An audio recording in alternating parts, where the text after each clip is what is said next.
podcast is intended for mature audiences. The views and opinions expressed are those of the panelists and do not reflect in any way those of the podcast partners, sponsors, or affiliates. Enjoy. ThaBoxingvoice.com. You need that fear. All I'm trying to do is make a stand for something that I truly believe is right. I truly believe is right. I don't want to be like you. Come on, man. I'm the face of boxing. I'm the cash cow. I hold the record for pay-per-view. My drop, I know my drop, I know my situation. Production. But it's gonna be very difficult for both of us. ThaBoxingvoice.com. Good morning, TBV. We are back with another episode of the Boxing Voice Radio. Hashtag TBV podcast. We're talking heavyweight boxing. We're talking Dillian Whyte versus Lucas Browne. That's right. We're going to be talking some heavyweight boxing. But since my co-hosts from around the world are kind of in the bed right now, I want you guys to hit the thumbs up button because we have a very, very special show planned for you today. Today, we're going to have a few quote-unquote experts. And I call them experts because they're professionals in the sport, and we'll have a few of them. But first, we got to give you the details. What exactly are we here to discuss, Nestor Gibbs? What in the heavyweight will we be kicking back and forth? Well, obviously, Dillian Whyte will be taking on Lucas Browne in a fight coming up here. I believe it is on the 24th of this month. So, what was said and the reason that we are here is due to a Sky Sports interview that was conducted by Lucas Browne, and it had some very interesting quotes. So I'll just start that off, Dillian Whyte wants to force Deontay Wilder to answer more questions about a WBC title fight by defeating Lucas Browne impressively in front of an American audience. Now, we've been here before talking Dillian Whyte versus Deontay Wilder and whether or not he should be fighting Wilder, whether or not Wilder should be facing him. So I guess the question really is, does a win over Lucas Browne push the issue any more for Whyte? Does it make Whyte any more of a viable opponent for Deontay Wilder? Now, there's many interesting quotes that we could be discussing.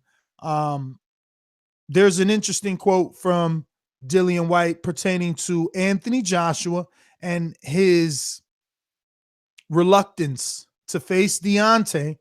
We'll leave that for another show. And we'll discuss the body snatcher taking on Lucas Browne, 25-0 Lucas Browne, but he has had some inactivity. No fights at all this year. And last year, only one fight. 2016, only one fight. 2015, only one fight. And 2014, 3 fights. Now, he also isn't a declarated amateur, Lucas Browne. And going based off the behind the gloves or gloves is off, I don't know if he's that much of a fighter. I mean, he's already thinking retirement. He just wants to make a good payday, and maybe this is that. And he's happy. He's 38, where Dillian is 28, I believe. Almost 10 years younger than Big Daddy, I believe is Lucas Browne ring name. So we'll also be discussing this not only with myself and the callers. Remember, you could call in at 1425-569-5241 if you want to call in on Skype internationally or from any state or country. It doesn't matter. You can do so by downloading the Skype app on your mobile phone, whether that be iPhone or the Android market, adding Nestor Gibbs as a friend. That's NESTORGIBBS. So up first, we'll be having Adam Kownacki, the heavyweight that is in title contention. Definitely contender status with his win over Arthur Szpilka. Kownacki is of Poland descent, and he knows these heavyweights not well, but he knows them because they're in front of him. Dare I say, maybe where he wants to be. So we'll speak to Adam Kownacki, top 10 heavyweight, and get his thoughts on Dillian Whyte versus Lucas Browne, as well as Dillian Whyte feeling that a fight and a win over Lucas Browne impressively in front of the American audience will force Deontay Wilder to give him a WBC shot. Now, Whyte is number 1 in the WBC rankings, but we also know that Dominic Breazeale is staking his claim to mandatory status as well. Now, we'll have another guest on the show later on tonight. Well, excuse me, later on in this show, we'll have Andre Rozier, the trainer of Saddam Ali, who just defeated Miguel Cotto for the 154 WBO title. We'll also, and obviously outside of Saddam Ali, he's training Daniel Jacobs, who will be facing Selecki in New York City on the Jarrell Miller Duapai or Dinhapis undercard. Or rather, that's on the undercard of Daniel Jacobs, right? Rozier trains quite a few people, world-renowned trainer right now, has a few champions. He also trains Richard Commey, who is now the IBF mandatory for Robert Easter. So Dre is very well-versed in the subject of boxing and giving us some sort of prediction and or analysis or breakdown. We'll also have an up-and-coming heavyweight making some noise in the rankings, still very much a novice, but has sparred already with guys like Deontay Wilder, Adam Kownacki, and others. We'll let him obviously introduce himself when we bring him on. But Michael Polite Coffee, Sonic Kings Promotions. He's scheduled, I believe, to fight the 13th of next month. So we'll have him on as well. All these heavyweights are up and coming and will be soon making some noise. Dillian Whyte knocking on the door of title contention, and that is why we're here. He believes this fight should push that issue. We will see. Remember, if you're watching this on YouTube, don't be modest. Don't be shy. Hitting that thumbs up button, it only helps the visibility of the show that you love, the show that is here early in the morning for the East Coast, even earlier for the West Coast, 7 a.m. on the West Coast, and midday for all our UK listeners. It is fight week for Dillian Whyte and Lucas Browne. They will be fighting for the WBC silver heavyweight title. So we shall see if this win pushes the issue for Deontay Wilder and Dillian Whyte to get in the ring finally. I think that we can go to our first guest. And I'll call him up. Unfortunately, we have no co-host to keep you guys company while I make the connection. But we'll do the best that we can to bring you, a nice quality show with some top-notch guests. Don't forget to hit that thumbs up button for the early morning show. We'll go out to some of these comments here. Let's see what we got. Coming in, HHH. You get thumbs down for not addressing Breazeale. I don't understand. What am I supposed to be addressing about Breazeale? I said that He's also claiming mandatory status. What are you talking about, my friend? Hassim, what up? All right, so I'm gonna go ahead and duck out. I'll give you guys some good old, I guess, music or something to listen to, right? What can we play in the meantime? I will put on the interlude. ThaBoxingvoice.com. What broke him down? Was it just Actually, a body punches. When I was hitting him with body punches, and I heard him actually he was crying in there.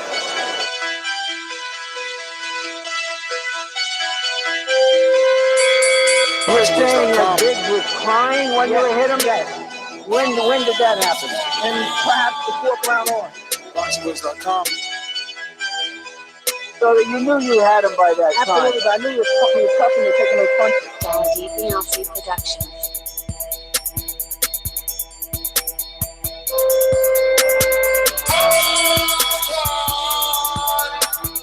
Making women gestures like, Let's go, champ. All right, ladies and gentlemen, I am back. Only took a few seconds there.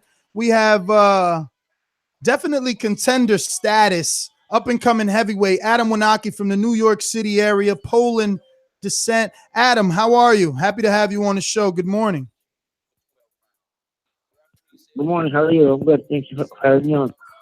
I'm good. Listen, we're actually gonna have another one of your friends on the show later on today. We'll have Michael Polite Coffee. I know that you guys have shared the ring. I've seen the Instagram post, another up and coming heavyweight. But this is the year of the heavyweights. So are you excited how your division is booming right now? Yeah, for sure. I mean, we put on great fights. The interest is growing, so hopefully we continue to grow on this and bring the fans what they want. Now, before we go on to anyone, obviously let's discuss your big win most recently over Arthur Spielka. I mean, just take us back to that night and let us know, what does that win mean for you, not only for you emotionally, but for you in your career? I mean, my goal is to be world champion, so it's just another step in that direction. I did what I was supposed to do, go in there, knock him out, and now waiting for the next challenge and the next step in my career. Now, I know in the past we had seen some headlines about, you and Big Baby Miller and not wanting to fight each other because you were brothers coming up in the heavyweight division in New York City area together. What made you fight your brethren in Arthur Spielka, who is at least of Polish descent, so has more claim to brotherhood than anyone else? Well, I think personally, since we're 15 years old, it's both began our careers together, the biggest gym. We should beat up each other since we're 15 years old. So if we do, when we do fight each other, it's for a big prize for the heavyweight championship of the world, And he's, I guess you could say he's a couple steps closer than me, because if he wins the next fight, he'll be in line to fight Joshua.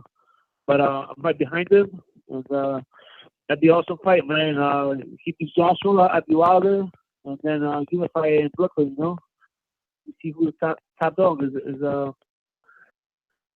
something nice, Oh, wow. You said when he beats Joshua and you beat Wilder.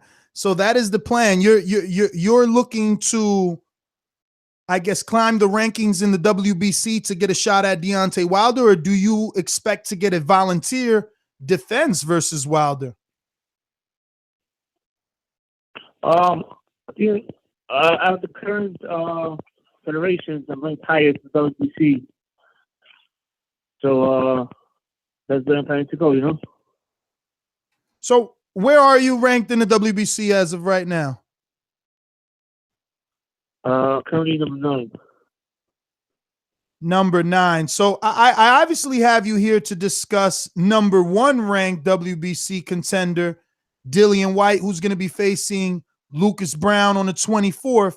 And the real reason is because his quote is he feels that a win over Lucas will pressure Deontay Wilder into fighting him a lot sooner rather than later.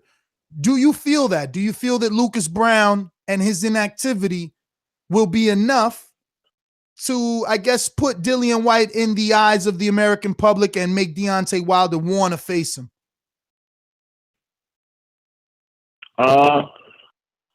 The promoters' jobs and their decisions. I mean, boxing, unfortunately, doesn't have like a system where the best fight the best, you know.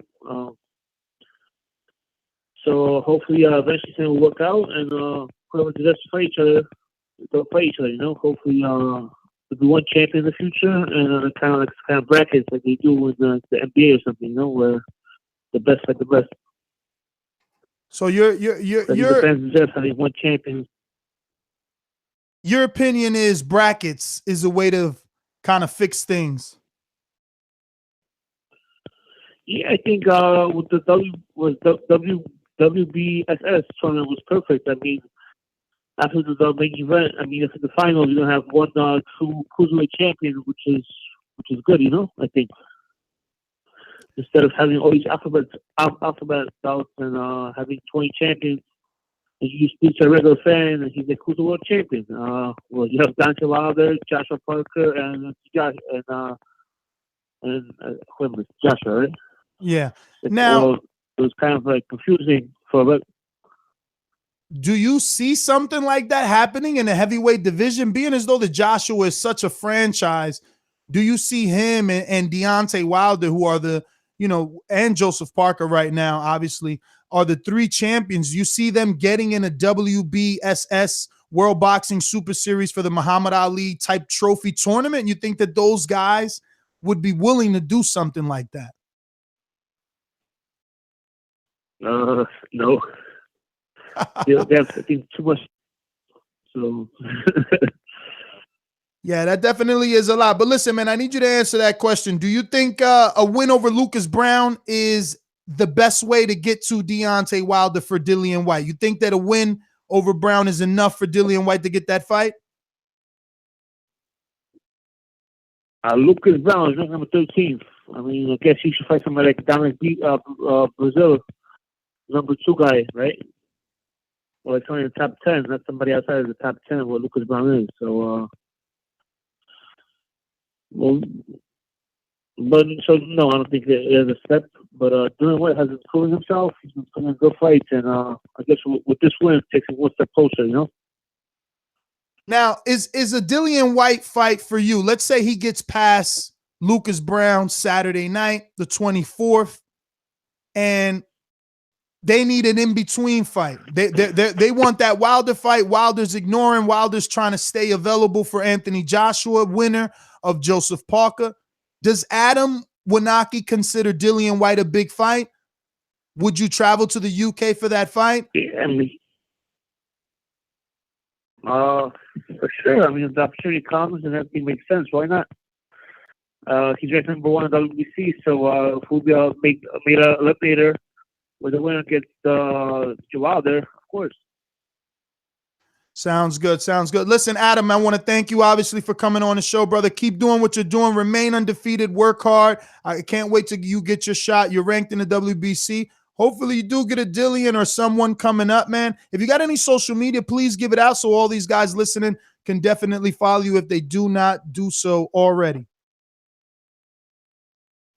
Yeah, so Facebook is Adam Kownacki, and then Twitter and Instagram is AK Babyface. I know my last name is a little bit hard for the English-speaking guys, so I think AK Babyface is a lot easier. All right, brother. Well, thank you so much, Adam, and can't wait to see you again. Thanks for calling in. There you have it, guys. Up-and-coming heavyweight, Adam Kownacki, contender status, ranked number 9 in the WBC, giving his thoughts on Dillian Whyte versus Lucas Browne, giving his thoughts on the fact that Dillian Whyte and Lucas Browne winner feel that it's pressure enough to get a Deontay Wilder opportunity. We still got other guests lined up, so don't forget to tell a friend that the TBV is live right now, and we have just wrapped up with Adam Kownacki, up-and-coming heavyweight, And we will be talking to Andre Rozier, trainer of Daniel Jacobs, trainer of Saddam Ali, Curtis Stevens, Richard Comey, and we'll be getting his thoughts on Dillian Whyte versus Lucas Browne and whether or not a win over Browne will put the pressure on Deontay Wilder to finally face Dillian Whyte. The way so many UK fans like to see Wilder, go down that route. This is something that Eddie Hearn had been, axing of Wilder for some time now, to build a Joshua fight. So let's see what happens. If Joshua ends up going the Gerald Miller route, does Wilder end up going the Dillian Whyte route, or would it be the number 2 in Brazil? What makes most sense to you guys? Bomb Squad! Let's go out to some callers here. I'm going to go out to our sponsors. We'll get to some calls. Then we'll go back into our next guest. But the number 1425-569-5241. Press 1 one time if you want to voice your opinion here on the Voice of the People hotline. We're talking Lucas Browne versus Dillian Whyte. It is fight week. Whyte saying a win over Browne gets him a little closer to Wilder, a little pressure on Wilder. These calls are brought to you by El Camino Electrical Services, experts in electric vehicle charging stations. For consultations and turnkey installation, visit us at elcaminoelectricalservices.com. We're going out to the 321-900. 321-900. My friend, you're live on TBV. Good morning. Where you calling from? Am I on? You are on, my friend. Who's this? Where you calling from? Oh, I'm calling from Orlando, man. It's Randy. I don't know if you have me down there. Oh, it's Randall? It's Randy. Randy. No, listen, brother. I know we have no producer this morning. Matthew is on the West Coast. I'm on the East, so it's only 7 a.m. over there. We're actually just turned 8 a.m. But we're talking Lucas Browne. I'm sure you know. I'll go ahead and start the clock, Randy. Give us your thoughts. I think Dillian Whyte needs to keep on doing what he's doing. If he beats Lucas Browne, put that pressure on Wilder, but Wilder beat the brakes off of him no matter what. Wilder is doing good right now. Joshua, same thing. He got to keep on fighting his way out. If nothing happens, like you said, Joshua versus Miller, and then Wilder versus Dillian, and keep it moving like that. That's my call. Oh, and one more thing. Talk to me. Ness, you there? I'm here. Tell Doomsday to stop ducking. Okay. So who's? Oh, right. I'm gonna pull up on him. I'm gonna have to pull up on him like Tyson Fury did a while there in the ring, and I don't want to do that. Well, the thing is, he already had a fight signed when you started. You're the one that sent me all the IG messages. Yes, sir. Yeah. He had a fight signed already, but yeah, man. I mean, we'll definitely can make sure that it happens for sure. Yeah, leave me on call because I don't know who's the other guy. Cause I'm pretty sure the other guy's gonna duck out too. So if y'all ever need that extra spot and Doomsday down to get the brakes beaten off him, y'all let me know. Oh, for sure. Love the confidence, my friend. But thank you for calling in. A1 ass whipping I'll give. Come on, man. Oh, wow. A1 ass whippers. There you go. Randy in Orlando. I mean, look, talk is cheap, right? Because we had a deadline, to be honest with you, on Border Wars. He didn't fill it out. So now he's on the outside looking in. And this year is going to be one of the best seasons of Border Wars, to be honest with you. We'll do a little intermission talking Border Wars here for a quick second. For those that don't know what Border Wars is, head on over to the patreon.com. And that's not it's actually patreon.com/ThaBoxingVoice. You can actually find a link here on YouTube on our About section. There's also a big banner on our website, ThaBoxingVoice.com. So, yeah, Border Wars will have commentators this year. We're going to have referees. We're going to have corners, uniforms, ice, water. All the bells and whistles will be on this particular season.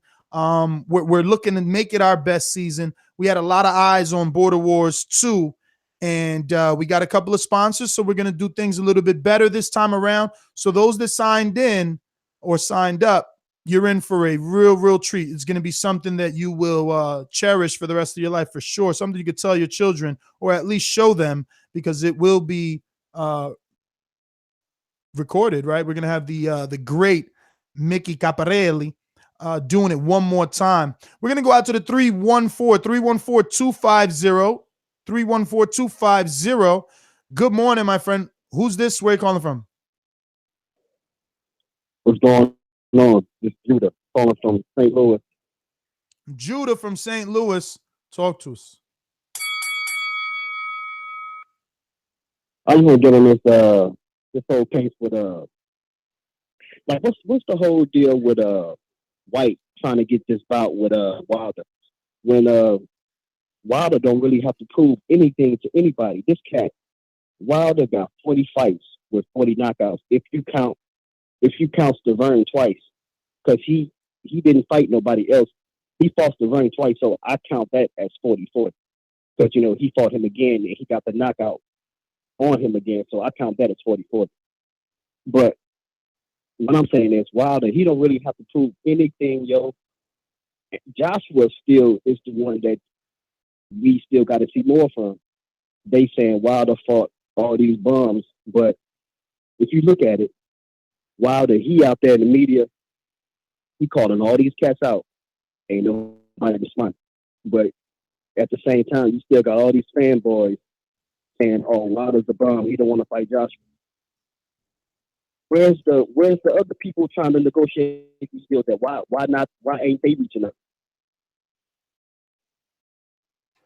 Like it's just crazy. Like all this talk about Wilder, but I still don't see I don't see the other parties trying to do their part and make deals. You know what I'm saying? Or make contracts.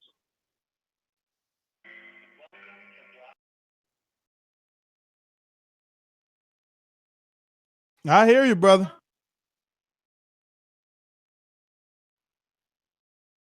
What's and then what they I just found out recently they said the winner of Canelo and Golovkin might have a chance to fight Demetrius Andrade.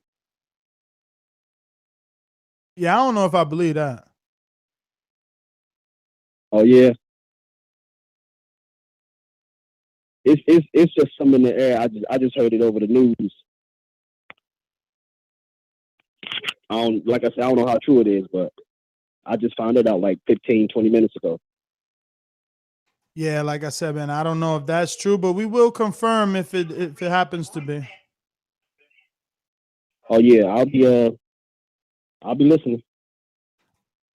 All right, brother. Well, I'm going to get to some other callers. I just tried to call Dre. This is going to be a bit difficult while I say it is going to be difficult to try and do everything all at once, take the calls, get the callers, all that good stuff. But looks like we got a long distance here. Is this Coach Mitty?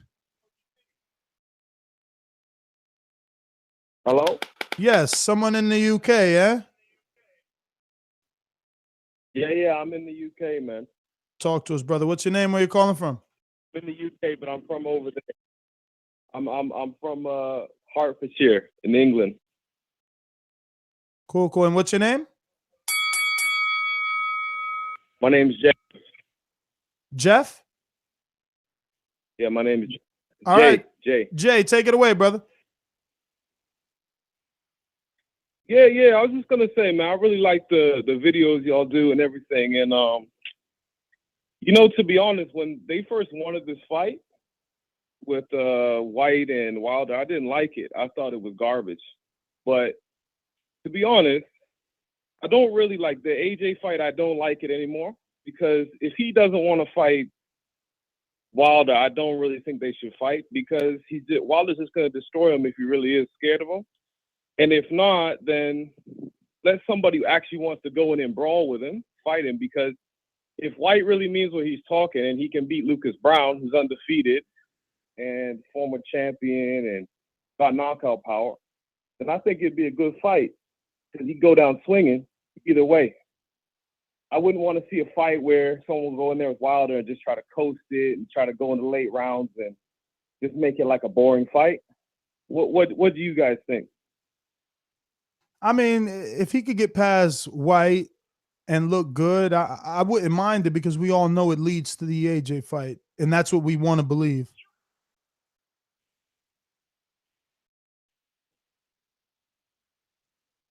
Yeah, that's it. I think it'd be a good fight if he can get past Brown, but that's the only way, because realistically, the way Dillian got knocked out against AJ, it really hurt him because it was a clean, cold knockout. That was probably AJ's most impressive knockout because he knocked him out clean, cold. They had to take the mouthpiece out, everything. So it really, really hurt his credibility at world level. You know, he's still domestically over here. People still like him, especially him being with Matchroom, but he's not really going to be able to get much sway with the WBC if he doesn't get a knockout here. So, I mean, this is like one of 3 fights I think the Hearns have set up to like dodge Wilder, because they set this fight up, they set up the Miller fight, and then they set up the Povetkin fight. So, I mean, unless all 3 of them guys lose, I don't really think that we're going to see AJ Wilder next. I don't feel it coming at all. I think that they'll want to box again. And then I think if 2 of those 3 guys look impressive, they might even box 2 people before they box Wilder, and then just see if Wilder loses or something or looks bad and they see some weaknesses, because they're really just being like ultra strategic at the moment. They really don't want to fight. They really don't want to just jump in there. I think the fight's built up enough. I mean, even my barber, when I go to get my shape up, my barber don't watch no pay-per-view. He don't watch no boxer. And as soon as he hear about Wilder Joshua, he like, look, I will pay to watch that. I will pay to watch that. And he don't even really watch boxing. He didn't watch Ortiz Wilder. He don't watch Joshua fights. When he hear about Wilder Joshua, he's like, I will pay to watch that. So, you know, that the Hearns saying that the fight need to be built up, that's just a load of rubbish, as they say over here, mate. That's just rubbish. So, yeah, they really need to just stop trying to create other fights. They need to just be honest and say, look, we want to get 2-3 more contenders out. Then we'll look to sign a fight, or just stop talking, because that stuff that AJ doing over here, he's just making himself look silly. He talking like he's a fan, doing impressions and that. While it like the guy. Hey, listen, done a lot in the you sport. punching way after the bell, kinda brother. But I want to thank you for calling in. And listen, we love AJ's impression around here. I'm Deontay Wilder, Bomb, Alabama Power, baby. WBC heavyweight champ of the world. Boss! So we hear all of that shit.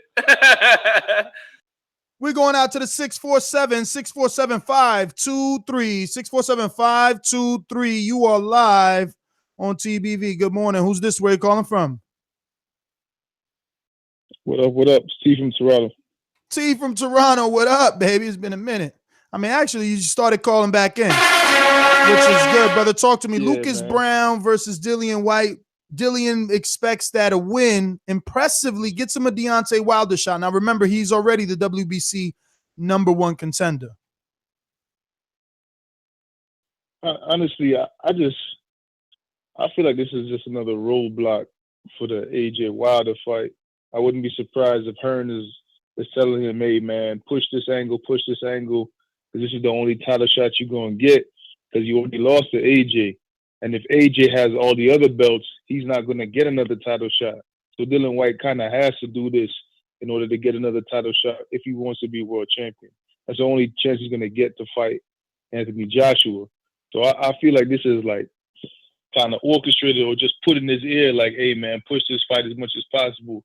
Because I don't think a win over Dillian Browne really improves his stock. I mean, Dillian Browne is 15 or whatever the fighter said. I don't know what rank he is, but I think he said he's ranked 15th overall.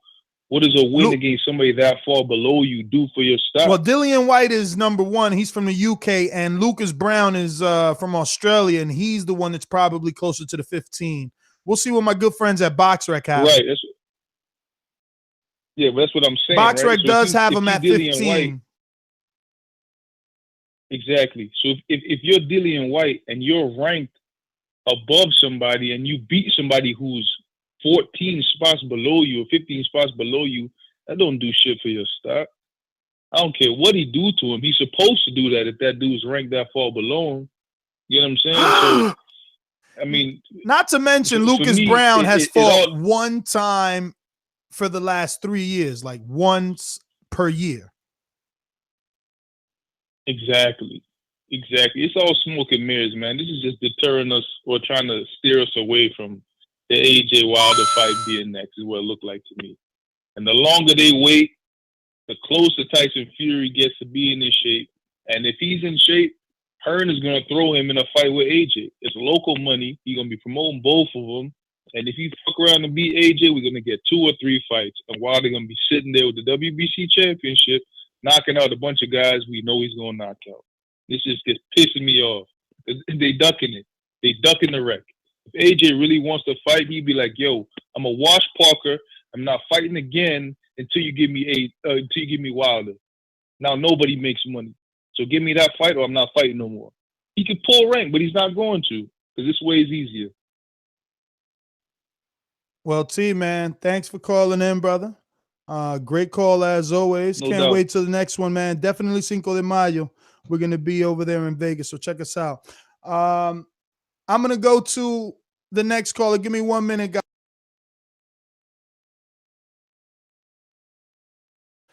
All right, guys, we actually have our next guest on the line, so we will be getting out to prospect, up-and-coming heavyweight, Michael Polite Coffee. We'll have him give you guys his story and tell you all about himself, and then we'll get into his brain and check out his boxing brain. We got Mike Polite Coffee on the line. Mike, are you there? Yeah, I'm here. What's going on? What's up, brother? Happy to have you. We just had one of the guys you've mixed it up with in sparring, Adam Kownacki, on, and we will be having Andre Rozier later on. We're talking heavyweight boxing. Dillian Whyte versus Lucas Browne is the fight coming up this 24th. And, he said some interesting things. He says that a win over Lucas Browne will pressure Deontay Wilder into giving him that fight. But we'll get back to that. Because I know you have something big coming up. I believe it's the 13th, right? Yeah, 13th for April. 13th for April. You're going to be back in, is it in the 2300 Arena or in the Sands Bethlehem Casino again? It's going to be in the Sands Casino. It's, I believe it's a PBC card. Yes, it is definitely a PBC, man. So let the world know a little bit about yourself. Obviously, for those that don't know who they're talking to and then who's on the line, let them know about the new heavyweight on the scene, brother. Oh yeah. I mean, what can I say? I'm a Marine Corps veteran. 6'5", 260 plus. That's natural weight. You know what I'm saying?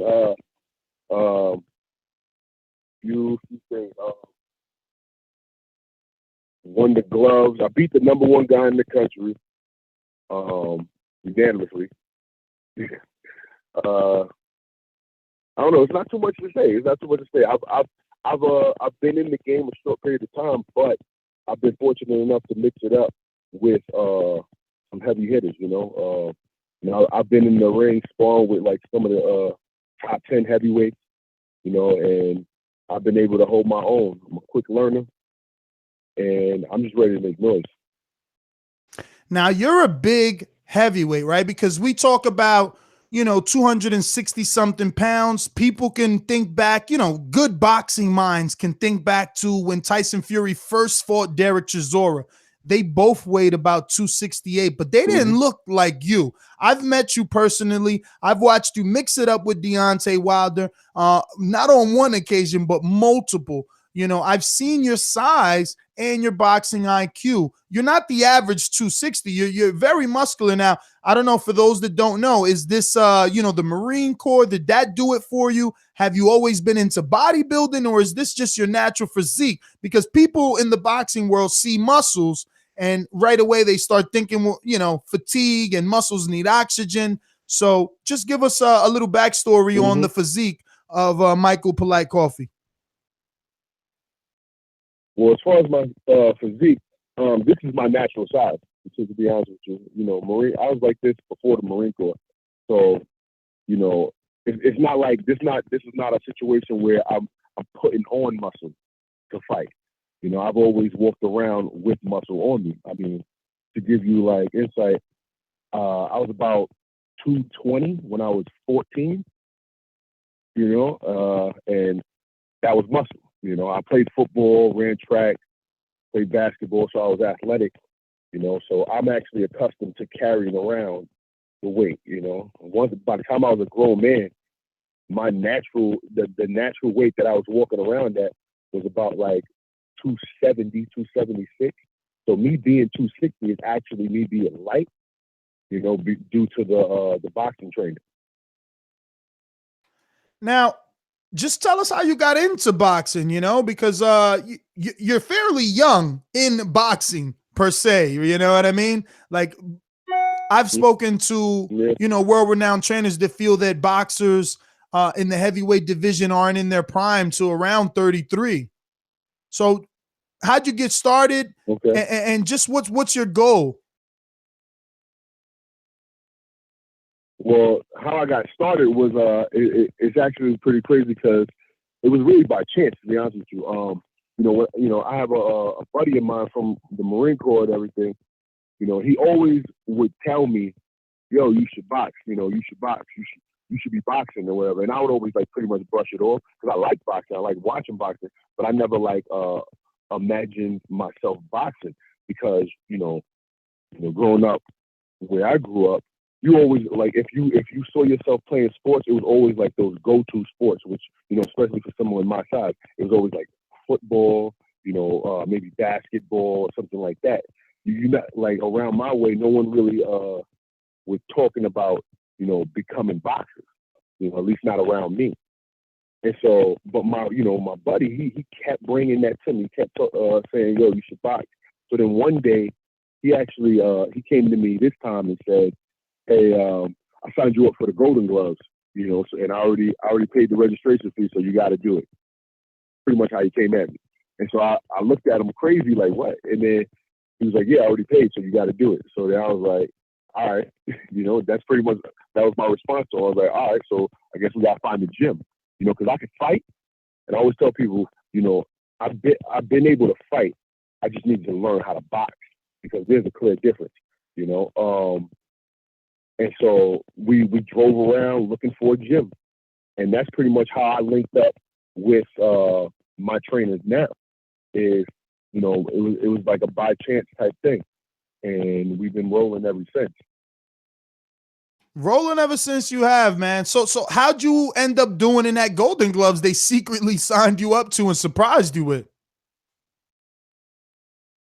The first year I actually made it to I made it all the way to the finals. And then I lost in the finals. That's when I realized, I couldn't just go off of as far as stamina was concerned, I couldn't just go off of just my natural stamina. Because boxing, it really is a science.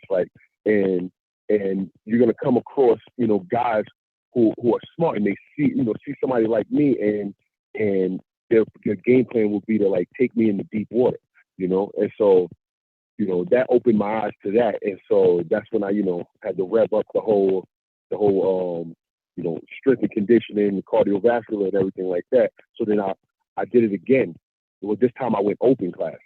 I went open early because I wasn't really getting much fights as a novice. Guys kept backing out of the fight because of my stats. They'd hear my my height, my weight, and everything like that. So I figured I'd have a better chance with the open guys because they have that experience over me. So they'd be more willing to take the fight. So I went back into the gloves, open class, and, fought my way all the way to the finals again. And then I actually met up with the guy who was ranked number 1 in the nation. And me and him, we duked it out, and I won. Became the Golden Gloves champion. That's that amazing. Was actually more of a satisfying win right there. I bet, man. Those are defining moments in the career for sure. So we had Kownacki on earlier. I didn't get a chance to ask him how'd you guys mix it up, but I'm more interested to ask you since I've watched you with Deontay, but I've also watched him with someone that you've also been in the ring with, which is, I have no clue how to pronounce his name. I always just call him Zilly Zhang Bang, the very tall Chinese southpaw. So, you know, you guys have a lot of common opponents, and now you've actually been in the ring with each other. He wants Deontay Wilder. Like, he's contender status. One more fight and he might be there. He's number 9 in the WBC, Adam is. So, you know, I just want to know how was that work for you? Being as though, you know, what's the difference between a Wilder and a Kownacki? I mean, for me, off bat, I know that Kownacki throws a lot of fucking punches, bro. So I would have been really excited to see how you worked out with him. But how was that? Give us a little bit. The work with Kownacki is, that was really good work, to tell you the truth. It helped me out a lot for my fight that I had coming up too.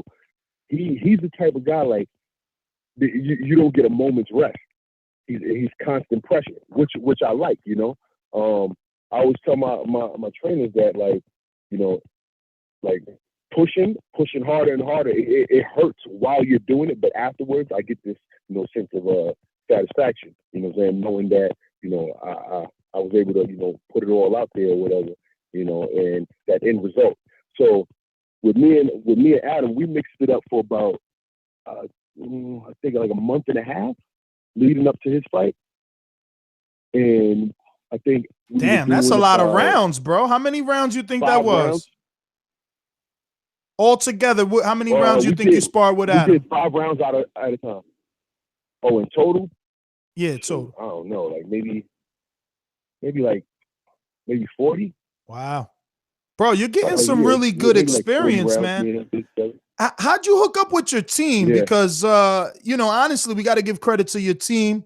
We've seen plenty of other prospects with talent not be able to do much with it because they don't have someone that can facilitate them the type of sparring that your team is. I mean, you were in there with the heavyweight champion of the world. Now, like I said, you're in there with a WBC ranked number 9. You know, you were in there with a big southpaw that not many get in there with in Zilly Zhang Bang. I mean, you really, for a 2-0 heavyweight, you got a lot of fucking experience on your belt. You know what I mean? Yeah, man, it's a good advantage. It's a good advantage to have, you know, especially like, you know, me starting out. But it's like, as far as my team, like, you know, what I can say is, like, I have a good team, a well-rounded team. Like, they're personable, you know, and so, you know, because we all taking this journey together, you know, and you know, the fact that they're personable, like, and myself included, we can, like, you know, walk up to these guys, you know, and, you know, strike a conversation, you know, be down to earth, you know, and it just works out, you know. I guess they can see the good intention, you know, in us. Now, I know you're in New York, right? Upstate New York? Yeah, New York. But some of your fights have taken place in Bethlehem, in PA. I don't know. Have you been able to mix it up with this heavyweight? His name, I believe, is Cassius Chauncey. Seems pretty big. Just had a win on the main events.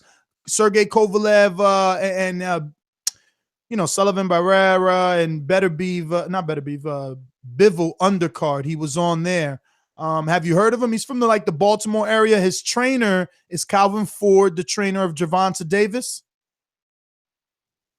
Mm-hmm. Have you mixed it up with him? I've heard of him. Oh, you've heard of him? I just haven't been. No, I haven't been able to mix it up with him at all.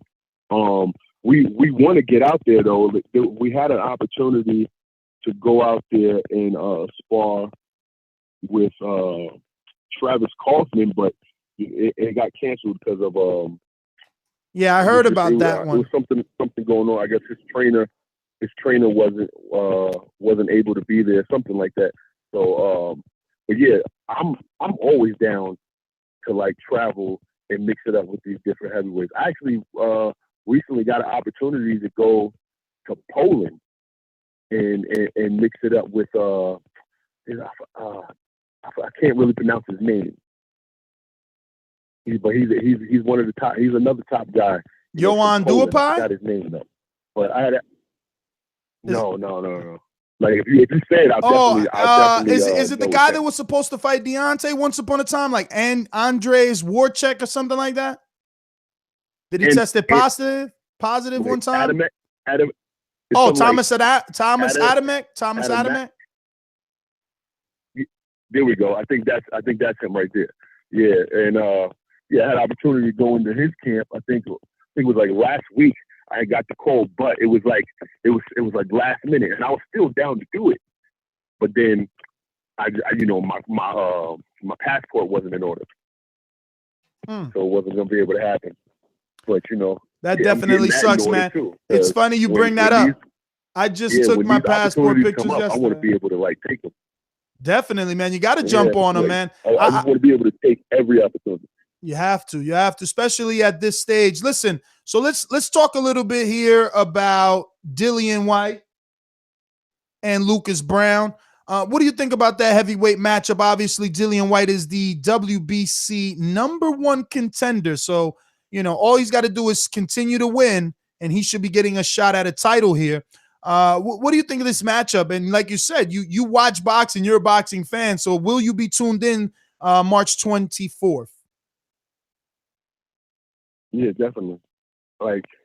Especially if you're in the top 10 on any of the sanctioned bodies, I'm definitely watching your fight, regardless of whether I like that person's style or really follow him. I'm gonna watch regardless because I'm looking to one day be in that position. And who knows, it might come a time where we bump heads. And I'm not one of those guys who sit there and act like, oh, I don't study film and da da da.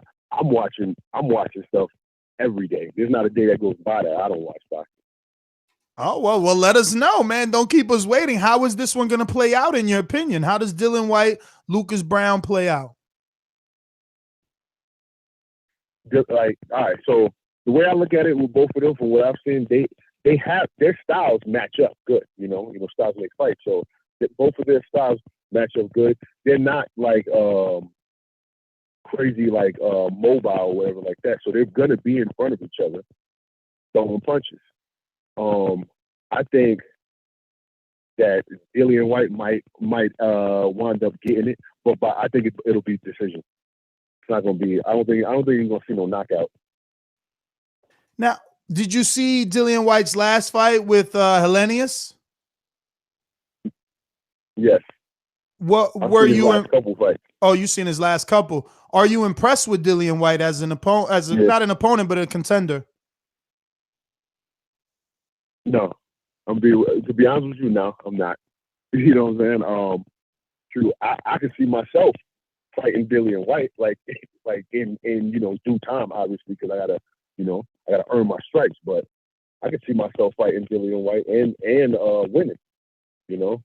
I mean, what he has proven is stamina, right? He gave an all-out affair with Derek Chisora. I'm sure you watched that. But I did not like that he got touched up as much as he did. What you think of that performance? Yeah, that's exactly, those are my thoughts exactly. He has good stamina. He can do the rounds. So you can't really can't front on him when it comes to that. But the fact that he gets touched up a lot, to me, it shows it just shows it's the writing on the wall. Because if you get touched up a lot, what would happen when you get touched up by someone with that punch? The guy who has that punch, being for instance, Deontay Wilder. Definitely. So now what about you? I mean, 264 pounds, young up and coming heavyweight. Do you carry that punch? Yes, most definitely. In either hand, though. Either hand. Nice. Well, listen, there's one other thing we got to touch on. Dillian Whyte says a win over Lucas would put the pressure on Deontay, and he would finally get that fight with Wilder. He's already the #1. Now, Lucas Browne is number 15, so I don't know how much pressure technically from the sanctioning body it is going to be, but do you think that a win over Lucas is enough to get Dillian Whyte that shot at Deontay Wilder?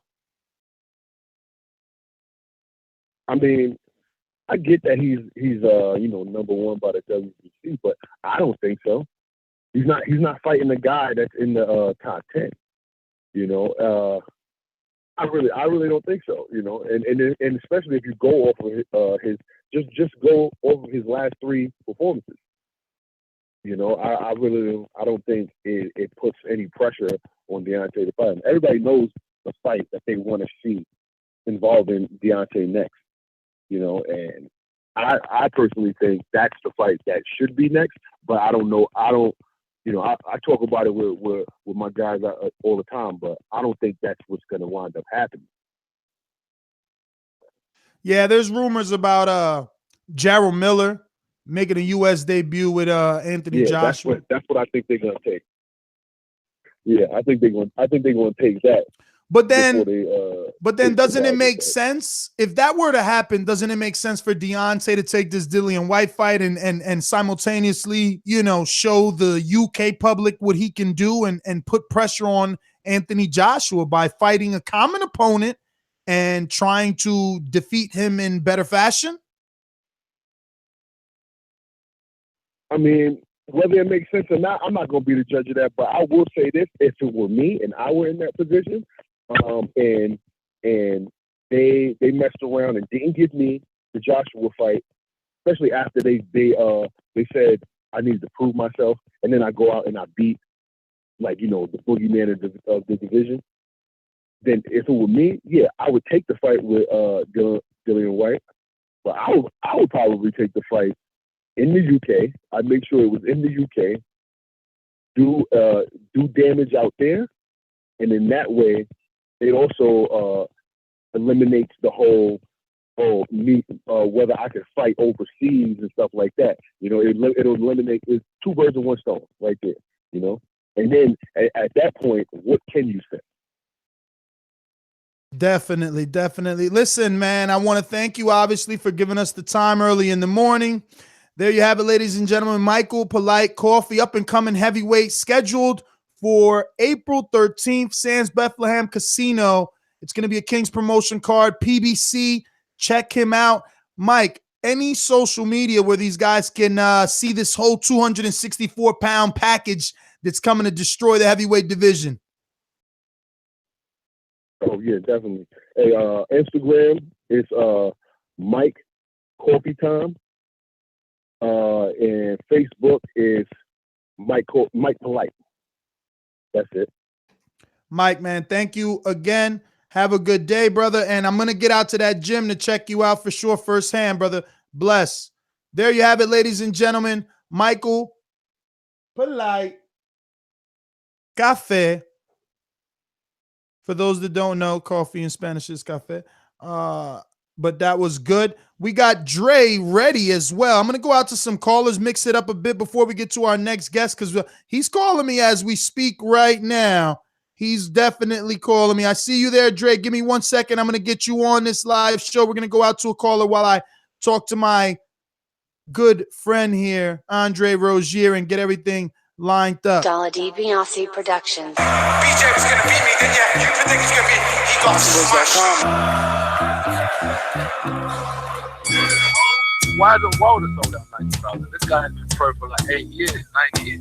UK Rob, one of my favorite intros, brother. I was going to bring you in as an intermission. I got Mr. Rozier on the line and ready to go for the show. So I guess give me a couple of seconds while I set everything up and go to him. I guess Rob is dropping the ball now. When I say give me a couple seconds, huh? Ask the man to give me a couple seconds. He drops them. I'm here. You're here. You know who else is here? Mr. Rozier. Let's go out to him. Andre, you there? I'm here. All right, man. Well, good morning, first and foremost. How are you? Oh, I'm doing great. I'm doing really great. I've been busy. You know, I have a bunch of assignments on the table that I'm preparing for, and so far, so good.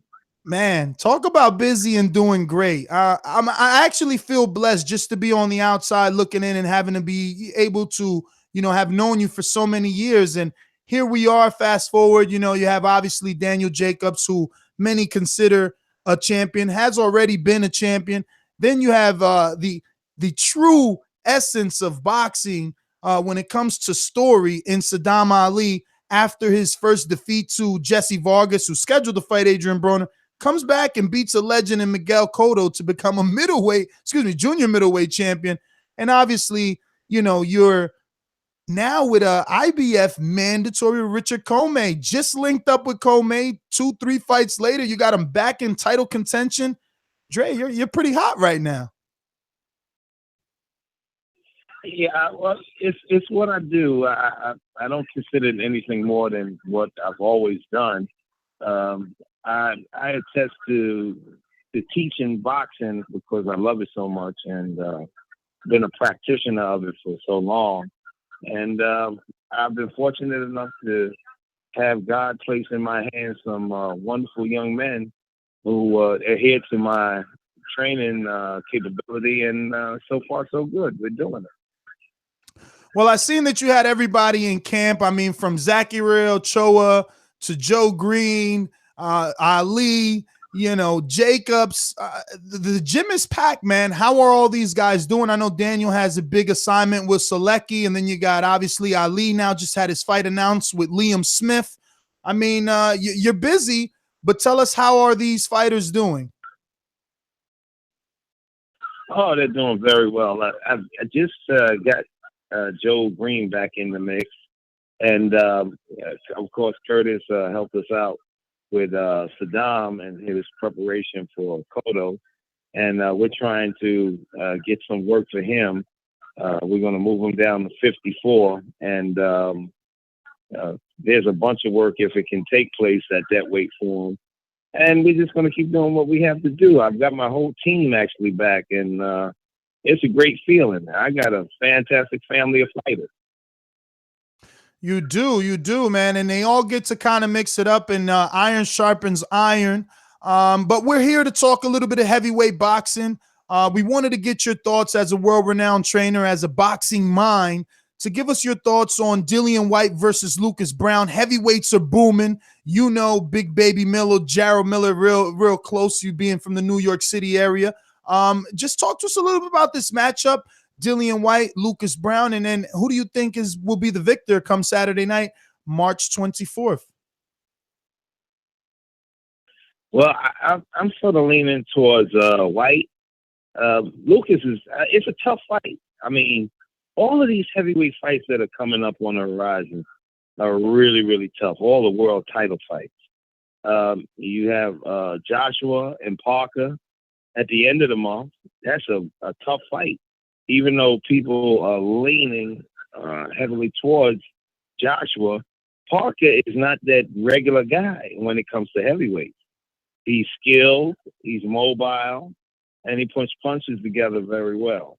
So these are some of the things that's going to give Joshua some situations to think about, and he has to be on his P's and Q's, or he's going to come up short. We just finished up with Ortiz and Wilder, and we saw that was a barn burner, which was fantastic. And it's just a wonderful perspective going on with the heavyweights, and I hope it continues. Absolutely. We actually had another New York City heavyweight, Adam Kownacki, on the show before you, and he was giving his thoughts. He's ranked number 9 in the WBC, so everyone is on that Deontay Wilder, trail. But Dillian Whyte feels that a win over Lucas Browne should put some pressure on Deontay Wilder and force that fight. He is already the number 1 contender, but rumor has it Dominic Breazeale, the number 2 WBC contender, is going to be named the mandatory officially, but that hasn't, as far as I know, hasn't been released yet. But what are your thoughts on Dillian thinking a Lucas Browne win should put some pressure on Deontay? Well, I mean, he's a number 1 contender.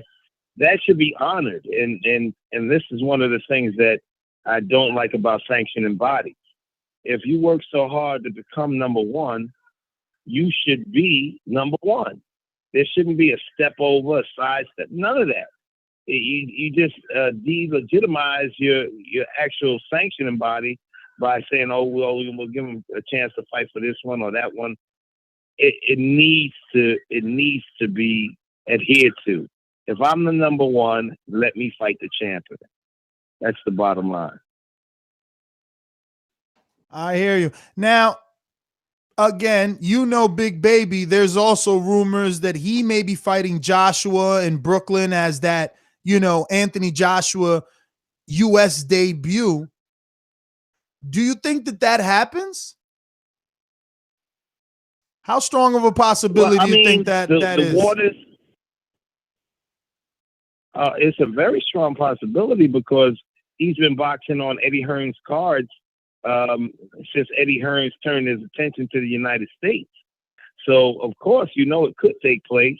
I think it was geared, and Eddie had a plan of moving in that direction from the beginning. So it's a strong possibility and probability that it will take place. And I'd actually be looking forward to seeing that.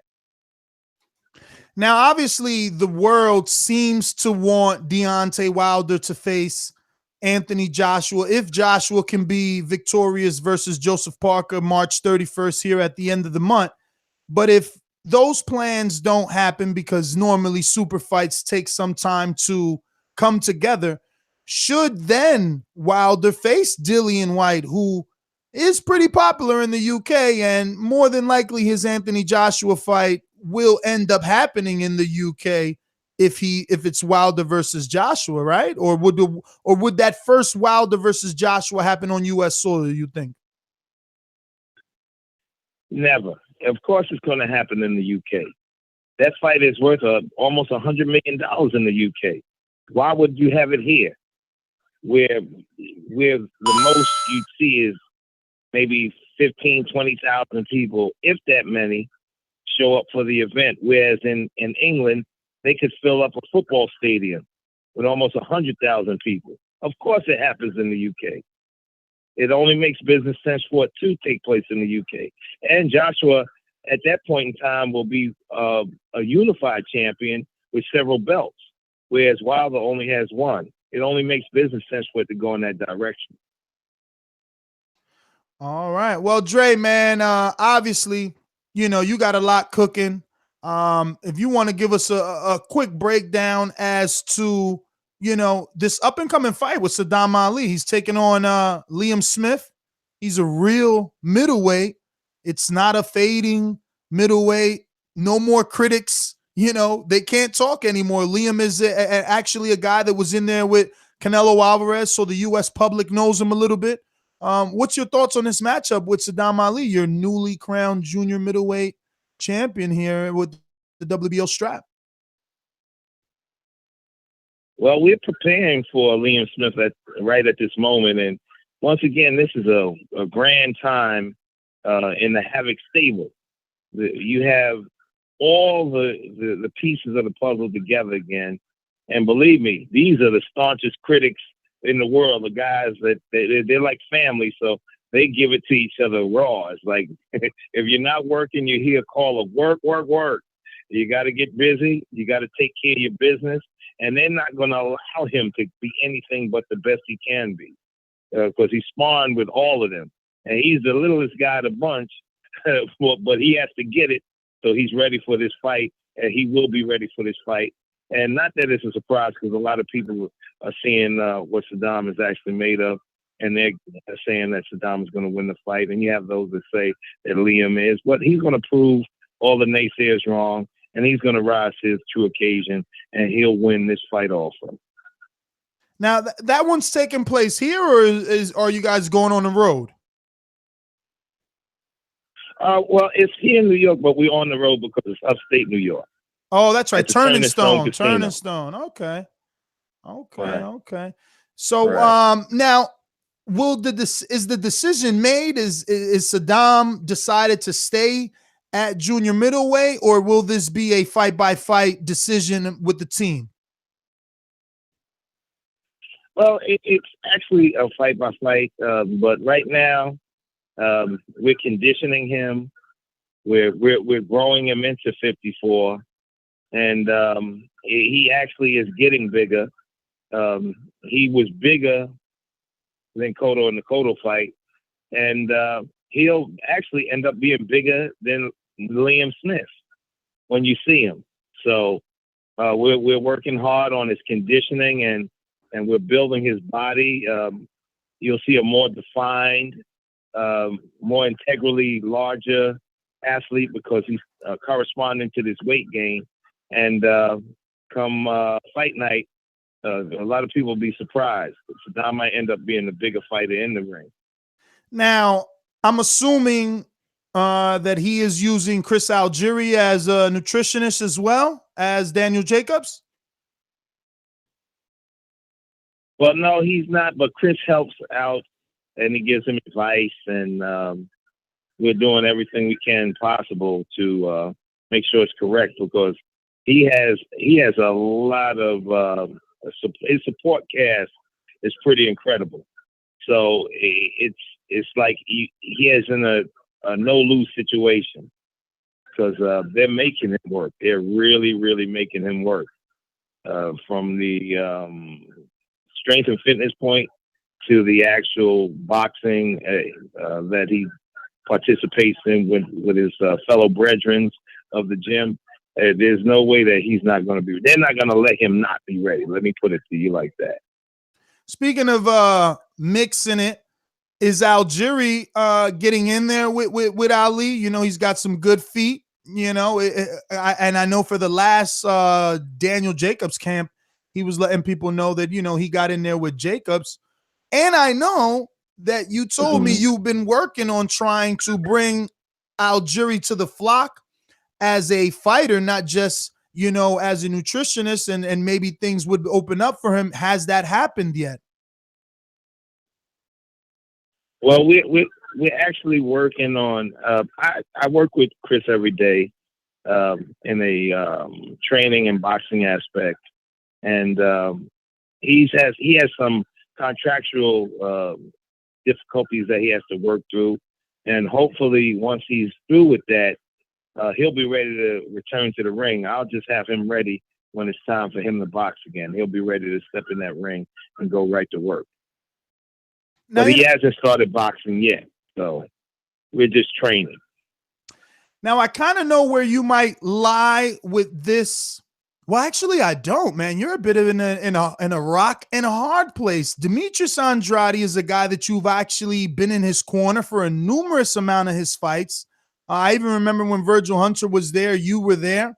But you also are in corners and in camps and in just in the gyms with Sergey Derevchenko, a Gary Starks trained fighter, right? And Starks, well, not Starks, but definitely Derevchenko and Keith Connolly, the manager of Daniel Jacobs as well. So you're mixed in here pretty well. They want that Demetrius Andrade fight. They've been vocal on numerous websites calling him out, saying that he's ducking. What's going on? I mean, what's up with your nephew? I thought he was like, you know, he's supposed to be the guy. What's going on? Well, let me first and foremost explain to you that Demetrius, a.k.a. Boo Boo, is not ducking anybody. He ducks no one. And from the point of view of creating situations,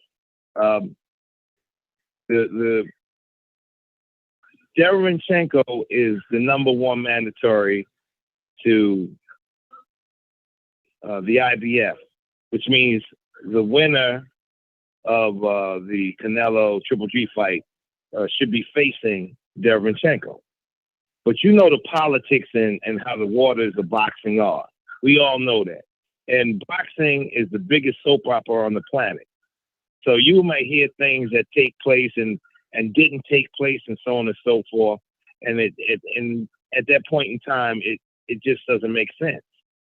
So in the onset, people have offered these fights that, you know, couldn't take place because of the different waters that people swim in. And Boo Boo happened to just get caught in that backlash.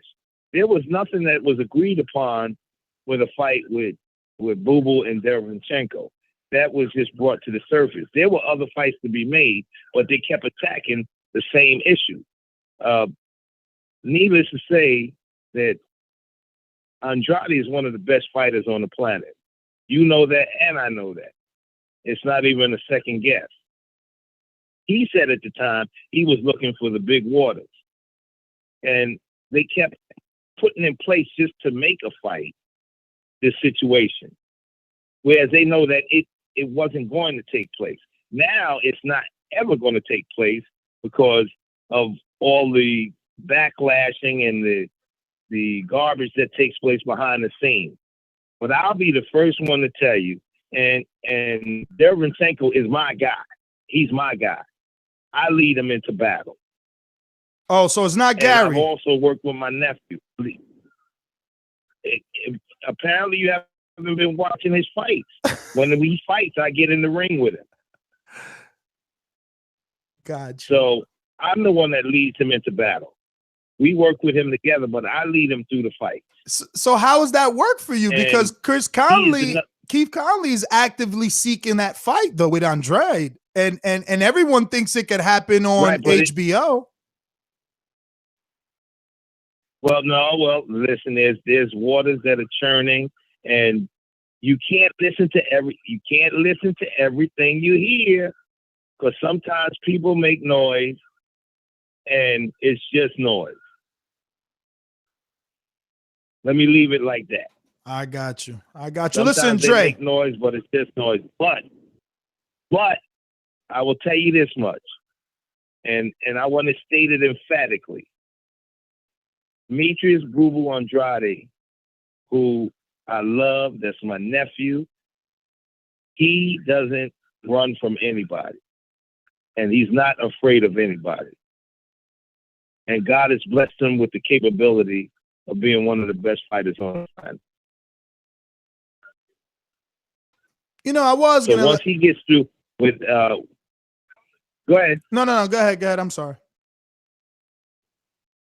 Yeah, it's just the fact of, I hear people say these things, and it bothers me because it's not true.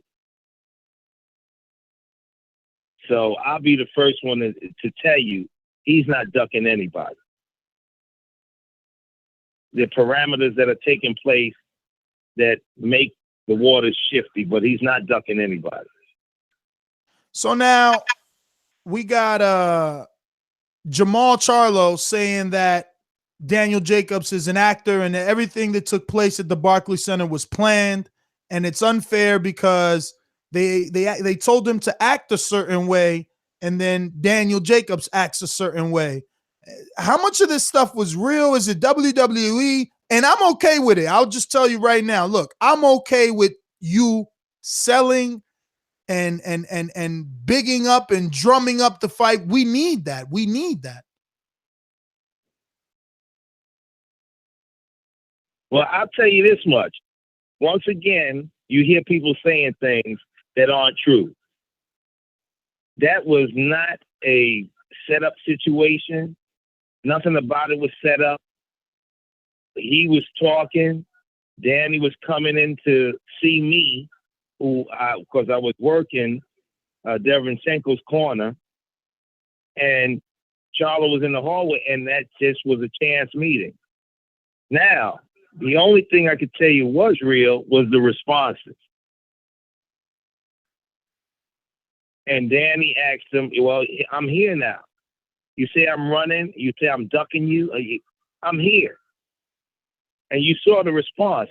Actually, if it was going to be set up, don't you think it would have been more of an aggressive stance from Charlo instead of seeming like he was running under a cover? That he was hiding away from the fact. You had this man that you said is ducking you in your face, and what do you say? No, I didn't say that. I didn't say that you was running from me. That was your chance to stand your ground, and he didn't. He folded up like a house of cards. And the reason why he folded up is because he don't want that work. He don't want that work at all. Come on, Dre. You really think he don't want that work? I thought fighters are not afraid of fighters. Do you need to watch that interview again? No, I watched it. Watch that interview again. I watched it. Watch it. You gonna tell me he wanted that work? I mean, maybe he didn't want to he didn't want to commit to a verbal assault. Yeah, well, maybe that's just it. Maybe he didn't want to have things get out of hand and end up in, the legal system. No. They've been running around. They've been running around, mouthing off constantly. It's not if you Okay, wait a minute. Now, so are you saying mouth off when it's in your face? Are you saying that they didn't act the same way or in the same manner that they acted with a Charles Hatley or Erickson Lubin or Julian Williams? No, he did. No, he did. He did not. He backed down and he got put in his place. He did not. He didn't stand his ground. He damn sure didn't make no attempt to be getting up in Danny's face. None of that. But I mean, keeping it real. Now I'm going to Brownsville. Now, but does that mean that it ends there, that he shouldn't get the fight? I mean, what does he have to do to get a Daniel Jacobs fight? Because when they were talking, what I heard Danny saying is, you're not making M's. I mean, the A side was talking about money. And as a boxing fan, that's not what we want to hear. No, you know why he said that? Is because he was calling them out, and he says, you haven't risen to my occasion. But if you want to fight, you can get it. Because if you fight me now, you're going to make some money. And he still didn't bite on that hook. He didn't bite on it. I don't know how you can't see that because everybody else did. Oh, no, man. I'm just trying to, have you give your side and, we there's always a lot. There's always two sides to the story. So, we'll talk to the Charlos too, but we wanted to get your take on a couple of these events taking place and obviously congratulate you on phenomenal last year and wish you the best in 2018, which seems to be shaping up fairly well for you and Team Havoc.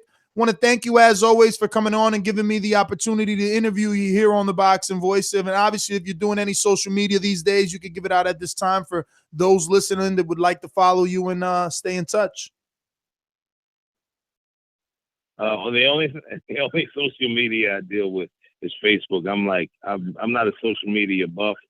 I just leave it to you guys so when we can talk, they can know what's going on, and I'm happy with that.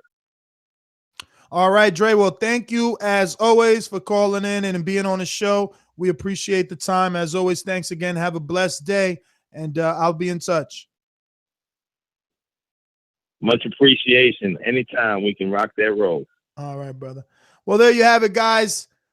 World-renowned trainer, Andre Rozier, trains and has had many champions. We got breaking news. He just said that Curtis Stevens will be moving down to 54. He's in camp with Jacobs, with Ali, Chris Algieri, Joe Green, Zachary Ochoa. Yeah, man. We just had a great guest and a great lineup of guests. Don't forget to hit that thumbs up button. If you're just tuning in, go back and listen to WBC ranked number 9 contender Adam Kownacki giving his takes on Lucas Browne and Dillian Whyte fight and whether or not that adds any pressure on Deontay Wilder, as well as up-and-coming heavyweight Michael Polite-Coffey. Been in the ring with just about everyone. The big 7-foot Chinese heavyweight southpaw Zilly Zhang Bang, as well as Adam Kownacki himself. And you can't even forget, he's been in there with Deontay Wilder, the bronze bomber, as well. So Michael Polite-Coffey, very experienced Bomb Squad in this heavyweight division. And we brought you a jam-packed show. And guess what? It isn't over because we just got word that the hippity hipster is in the building. ThaBoxingvoice production. This is a beautiful performance against a very tough guy in Michael Johnson. How do you feel about it? Fuck that. Conor McGregor. ThaBoxingvoice.com. You know me, Larry. From a wicked entrance, from a flip over the rock into a knock out now. When the main thing is, I just hope the guy. I wish. ThaBoxingvoice.com. Yes, the hipsters here. Haters beware. What's up, Ness? Good morning, man. And it's bright and early. It's early for me. Like, it's 9 a.m. Usually because, the kid and stuff, I can never get on these morning shows. Like, what's up, man? I have my coffee here. Got my L with me. I'm good to go, man. What are we talking about? Dillian Whyte, Lucas Browne, Deontay Wilder, Andre Rozier talking some shit to Jamal Charlo. I love that. We got to talk about that more. What's up, man? Yeah, man. That video editor that you hired is gonna have wonders, or excuse me, is gonna have a great time with chopping this one up. There's a lot of little gems in this interview or in this episode, so don't forget to hit the thumbs up button. It doesn't matter, future, present, past. You could do that. Helps with the visibility of the show. Lets us know that you enjoy having multiple guests. When's the last time Ness has done 3 interviews on one show alone? Especially with yourself, man. I'll be honest, I'm not the biggest fan of on-show interviews. I'm just being completely just because the way you have to get them, it's complicated. If they were in studio, much easier, but it's complicated. So, when we get 3 on, you gotta hit that like button, man. That's a rare occasion, especially Ness on his own. He's a little bit lazy. He needs the producer here, myself, to make sure everything's running smoothly with the interviewer or a guest. So I'm shocked, Ness. I mean, salute to you. Dude, look, I want Wilder to take that fight with Dillian Whyte. So I want to see if there is truly interest in that fight. I want to see if we do shows on Dillian. Does the public respond? Is he really a star or someone that Deontay Wilder should entertain because, he may not get that Anthony Joshua fight next. I just need Dillian Whyte to look better than he did in that Chisora fight, because after that Chisora fight, a couple of those left hooks from Chisora, boy, and he was just looking like He needs some milk. And Ness, you're forgetting the Lainez fight. I mean, that fight was worse, in my opinion. At least Chisora is a name guy, right? Like, at least. Yeah, but Lainez, he stopped, and he also, it's a tall, long guy. It took some time, but he got to him. Yeah, but I mean, come on, the level of ability between Chisora and Lainez is vast, I would say. Just like the level of difference between Chisora and a Joshua and Wilder is vast. I would say the difference between Lainez and Chisora is vast. So, again, I don't take too much stock in him, let's say, having a fight of the year contender with Chisora. That happens at heavyweight. Where you fight, let's say, 2 top 15 guys and they go at it and it's a great fight. That happens. It's a little bit sloppy at times. That's okay. When you fight a guy outside, let's say, the top 20 and you look suspect, that to me is a little more questionable. But then again, we've always talked about on the show, some guys get up for fights, some guys don't. It is what it is. I think Dillian Whyte, like you said, is probably the right matchup for Wilder if he cannot get an AJ fight. It's a money fight. It's a top 10 opponent at this point. And it does help with the UK audience. It does help you bridge that, awareness gap, so to speak, with the casual fans, hopefully at least. Definitely, man. It was also intriguing, the headline. He feels that the win over Lucas will put some sort of urgency, pressure on Wilder to make this fight. I mean, Dillian being the #1 WBC. If I'm Wilder, I'll take that. I mean, is a Brazil fight gonna pay him more? No. Is a Brazil fight gonna give him more exposure? I say take the #1. Don't let the WBC say do Brazil, who's #2. True, but I think after AJ Parker, and if AJ doesn't want to fight Wilder, is Whyte really the only realistic option for Wilder, considering money, considering legacy, considering setting up the next fight, blah, blah, blah? Yes, it is. However, there is no way Dillian Whyte puts pressure on Wilder. Like, that to me doesn't seem possible. Wilder either, lights that switch and goes, okay, I want to fight Whyte, or he doesn't. I think there's really not going to be a public campaign from the fans to make this fight.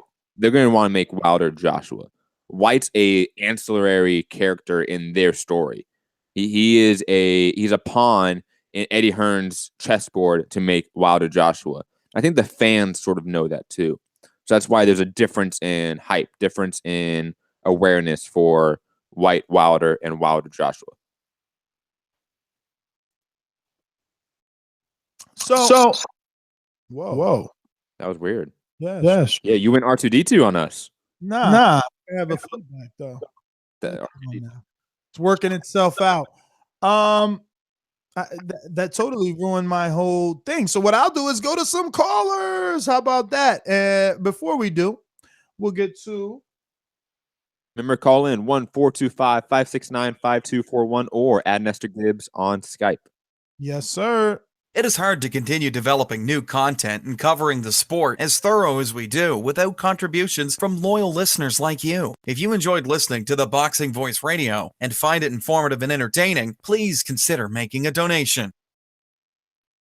Dollar DiBiase Productions. BJ was gonna beat me, didn't you? You think he's gonna beat me? He got smashed. Why isn't Wilder sold out 90,000? This guy has been pro for like 8 years, 9 years. If Wilder wants some of this work, you can definitely get it on ASAP. ThaBoxingvoice.com. Morning, fellas. How you doing? Whatever. Yeah, shout out to Matt. He was up in the morning, but talking rap in the chat instead of actually doing his job. But yeah, I don't think this really puts pressure on. I think in a way it should, because like the trainer, I forgot the name straight away. He said if you work your way up to the number one contender spot, then surely you deserve your shot. But and personally, if it's Wilder Brazil, I'm not going to be as interested in that as if it makes the Whyte fight. But if the fight is won by Dillian Whyte, I don't actually see it putting pressure on Wilder. But what I would like to see is Wilder come over a week early and just be in attendance for the Dillian Whyte Lucas Browne fight, and just step up making all this noise for Joshua. Just be there a week early and be on Sky Sports making more noise before he's on the microphone doing the commentary as well. Now, let me ask you guys, is it worth the investment if you're Wilder to go a week early? I mean, we're talking roughly, I don't know, $1,500 on a flight, because we're superstars. We need to at least get a first class flight from Alabama too, not New York. So it's going to cost more to go to Alabama to the UK. We're talking $1,500, and then if we're going to stay 2 weeks, 5-star hotel, that's pretty expensive. You know, we're talking about a $10,000 trip. Is Dillian Whyte and the exposure worth it, or do you just come in on Sky Sports' dime, do the telecast? I think, well, he just made 2.1 million, so I don't think 1,500 is going to be an issue. But he can. He's got family in the UK. He's happily told everybody he's got family in the UK. There you go, free lodgings. 1,500 out of his 2.1 million is not bad. And if he'd have fought Dillian Whyte the first time, that 1,500 would have been coming out of 4 million. So I think so. I think he should come over and make, just if he wants to step the pressure up on Joshua, he'll be on Sky Sports, whether it's just an interview because he's not actually scheduled to be part of the telecast for the Dillian Whyte fight. But if he's there in attendance, he's getting camera time. So that's what I would do. Carry on his narrative in front of the UK fans a week early before he's actually got an actual microphone in his hand and doing the colour commentary with Adam Smith and that. So why not? I think it'd be a good move. But as far as Dillian winning, I don't think Wilder should come and then try and not provoke Dillian. But I don't think he's got any interest in the Dillian Whyte fight. But who knows? Maybe a victory, and if he gets the sense that it really isn't going to be Joshua next, why not take probably the bigger money fight in Dillian Whyte than the Brazil fight? I don't know, Matt. After you've publicly said in the media, this guy's a peasant, do you really spend, a couple of thousand here? We're talking 5,000-10,000 minimum. You got a brand new baby. You got a wife just gave birth 3 weeks ago. Do you waste the time in a so-called peasant? Maybe. It's possible that he could just be out there, period, for vacation. Because he is going out there, a week later. Why not just go a week before, come on a Friday? I can see it happening. I don't see it's that big of a deal if you make it one trip. Yeah, totally. Look at that. Matt agrees with something I said. Holy shit. Mark it down in the diary. I'm going to celebrate this every year. But yeah,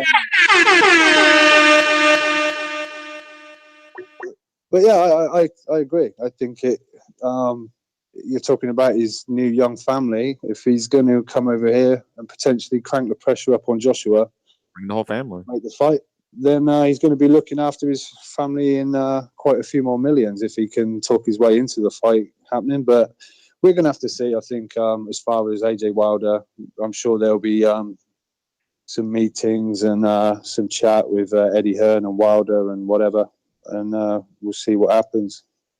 But yeah, that's my call. Move on to the next. Really good show, Nez. Well done with the interviews and stuff on your own. I know I dropped the ball, but you only gave me 3 seconds to pick the ball up.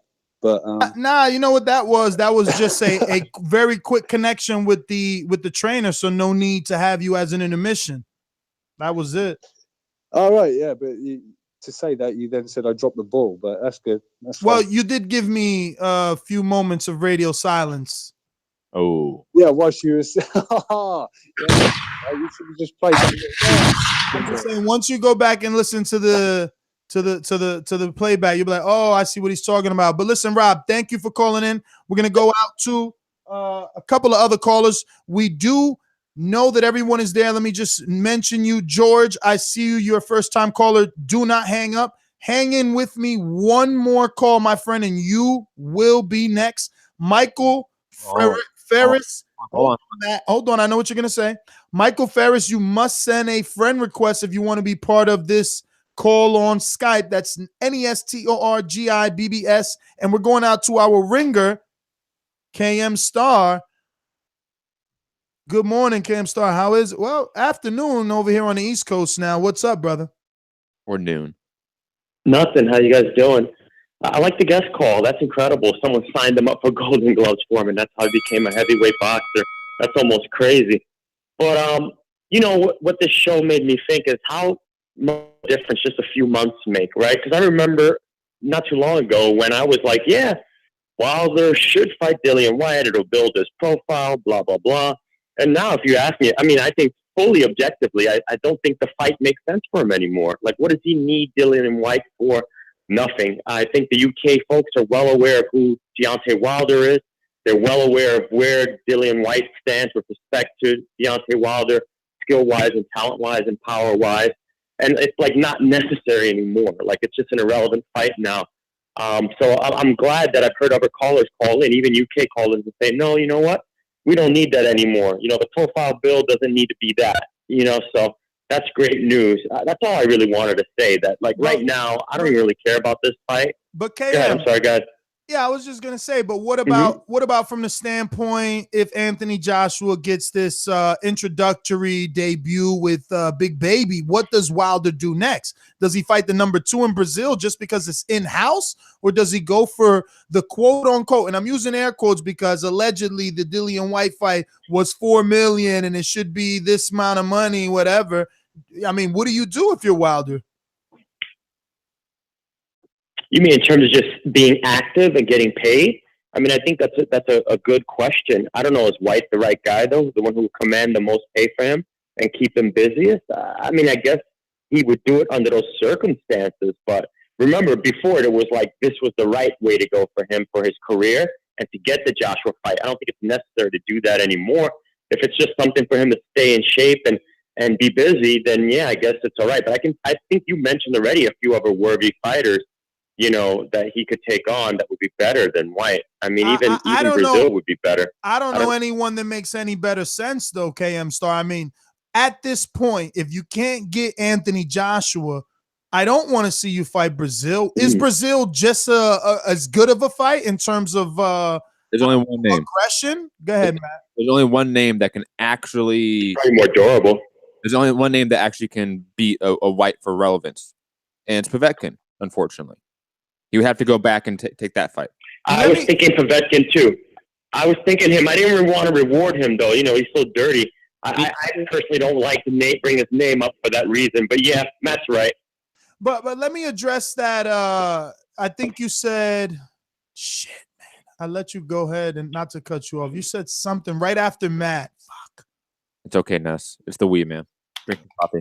Oh, I said Brazil was more durable. Yes. I said he was more durable. Yes. No. Brazil's a harder fight, man. He's a harder fight. Wait. But they're both in the same boat. You're punching after the bell, but look, they're both in the same boat because Brazil's been knocked out. Dillian Whyte's been knocked out. They've actually been knocked out by the same person. And they both have been down and gotten up. So, in terms of durability, I mean, we don't know. What I will say is this: fucking Amir Mansour is 44 years old or something like that, 42, 44, and he put Brazil down and gave him hell. He was losing. He got, I hate to use the word luck in boxing because you have to punch someone to cause whatever injury, but he caused them to bite down on his tongue and he couldn't go forward. So is Brazil tough and badass? Yes, because he always fights and gets up if he goes down. But in terms of durable, I don't think that we can really put our finger on who's more durable, Matt, right? Or can you? I'll put it this way. Dominic Brazil has more of a chance of getting beat up and hurt and then TKO'd, while Dillian Whyte has shown to be knocked down. Like, we've seen that. We've seen him go down a few times. Both go down. But, I mean, we've seen Dominic Brazil be able to take shots a little more and still get beat up. I still think they're both pretty much the same level of a fighter. They may be a little bit different in ways, but I can see why someone thinks Brazil is slightly more durable than Whyte, but it's marginal. It's not that much. Well, all right. Let's go out to our Skype machine. It is time. Hold on, let me add one more thing before we go to the Skype caller. The one reason why I said Povetkin instead of Brazil as a supplement to Whyte is that people may actually think Povetkin can win. I don't think anyone thinks Brazil or Whyte can beat Wilder. We think it's a stay busy fight. We think it's a good money fight. We think it's a fight to get to Joshua, but nobody in the right mind actually thinks Dillian Whyte or Dominic Brazil beats Wilder. Povetkin may have a chance. That's why maybe that might be a bigger fight. All right, we're going to go back out to the callers. Remember, the number to call into the show is 1-425-569-5241. We're previewing Lucas Browne versus Dillian Whyte and discussing and debating the fact that Dillian Whyte says a win over Lucas Browne will put some pressure on Deontay Wilder. So if this is what you want to talk about, you know that you can hit us up on Skype at Nestor Gibbs. Just add us to the call. We're going to go out to Skype. It is time for our new caller, George. Where are you calling in from, my friend? Yes, you hear me? We hear you, brother. Good man. All right, I'm calling out of the UK. All right, brother. So go ahead, take it away. So yeah, I think that Lucas Browne and Whyte's a good enough fight for the mandated spot for Wilder. You know, he's fought Chisora, Lainez, who at the time was sort of touted as being a decent opponent, but obviously he's proved not to have been as good as we probably thought he would have been. So yeah, I think Whyte, Browne, winner of that, should be mandated. You know, got to respect number one contender. Can't put Brazil in there. So, well, all right. I mean, obviously, you feel that this would be a good enough win to get that Deontay Wilder fight. Do you think that Joshua fights Big Baby Miller next? Wilder?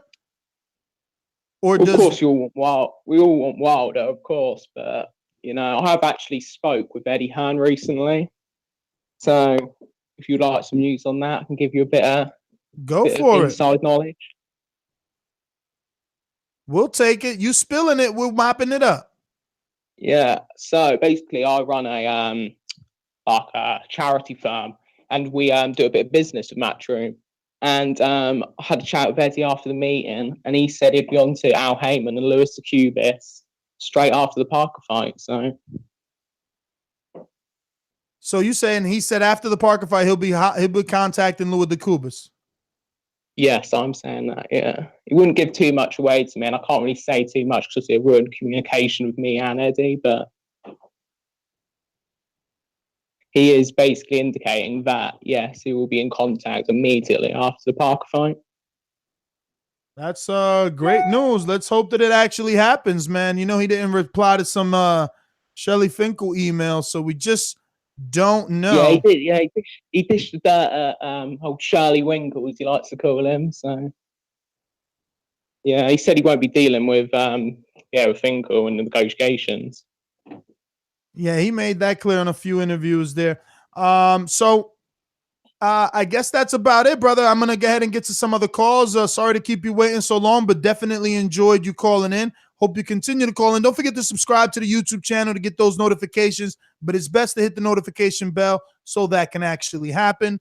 We're gonna go out to Marcus in DC.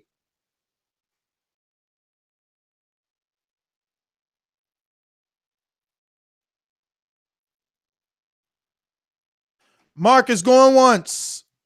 Ooh. Twice. Have we lost them? We lost Skype. Question. Skype, Blog Talk. Have you double checked? No, I have not. You want to go to Corey really fast? Corey, go for it. I'm going. Corey, are you there? Corey. San Diego by way of Texas. Doesn't look like it. We're going back out to Skype. Who do we got on Skype? We got Scorsese. You're up.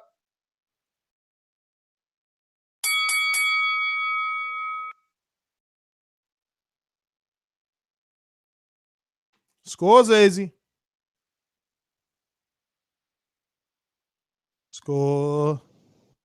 Scorsese. Yo. Yes, we hear you. Talk to us.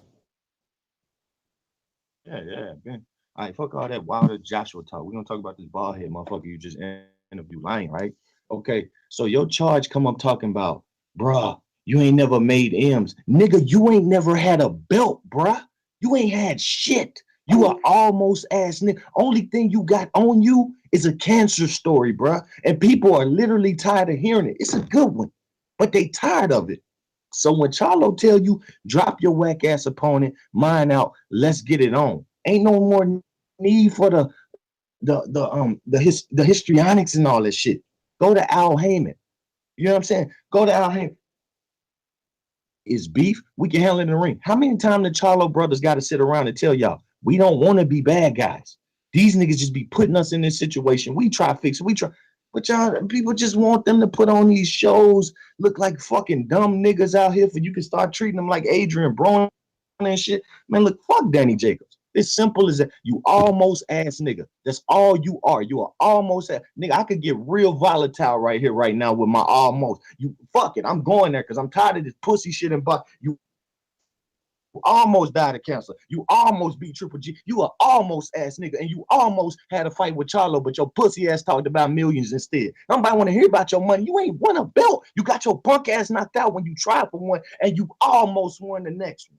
All right. And as far as him protecting Andrade and Derevchenko, we don't give a fuck about your muddy waters, your little flash floods, and all that other shit. We won't see fights. And that's I greatly appreciate it if you quit misquoting me when I said that Thurman and Porter was a year late and 2 years late, and we already saw Porter beat. So the hype kind of died down for me, but the fight produced. I appreciate if you quit misquoting me. I'm tired of being angry in boxing. That's my call. Fuck that almost ass nigga. Yo, somebody get in. Well, the hater, the mad rapper intro that needs to be made for him. The mad rapper intro. I gotta say this: if you're tired of being mad at boxing, you can just not be mad at boxing, or not watch boxing. You know, it's not even that. Like, I know this kind of like a weird thing, you know, but like being mad at a sport is a mental thing that you have that you can just switch on and off. Just so you know. If there's stuff that you don't like about it, don't watch that stuff. Like, it's not that hard. Like, that's all right, we're gonna give some real quick super chat love and shout outs to Ches Main. Great content on Wilder. Shout out from the UK. Another shout out from Orlando, Tampa area. Dennis, I love the grind. Where's my Spanish show? Doomsday is actually in LA somewhere. What? Or actually Sacramento. Sorry. Oh. I was about to be really pissed off. Rodnell, I hope I said that right. Wow, AJ has to prove himself. Wow, laugh out loud. No clue who said anything about AJ proving himself. And Igloo, our moderator, yo, this caller just went in all on Jacob's cancer story. Yeah, that is Scorsese. He usually likes to leave an impression. We're going to go out to Big Nick on Skype. Nick, talk to us. Where you calling in from? Calling from the UK, Ness. What's going on, brother? Yeah, man, I'm good, man. I'm good. Hope you guys are good. It's a good show, man. Actually, funny enough, I got the notification from the show literally just as I was leaving the um, the Dillian Whyte Lucas Browne open workout. So I was there earlier on today, and me personally, I would like to see that fight next for Wilder. Only because it makes sense for Wilder in the sense it's money and it's.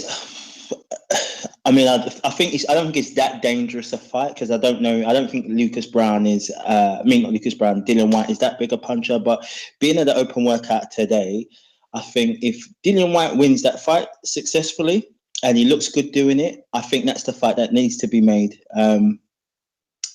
Because I just think it makes sense for both sides anyway.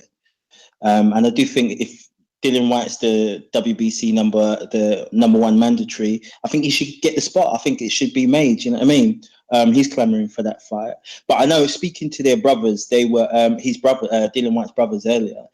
They're looking at if Wilder doesn't take Dillian Whyte next, then they're looking for the Chisora fight just to keep warm with the hope of getting the Wilder fight after that.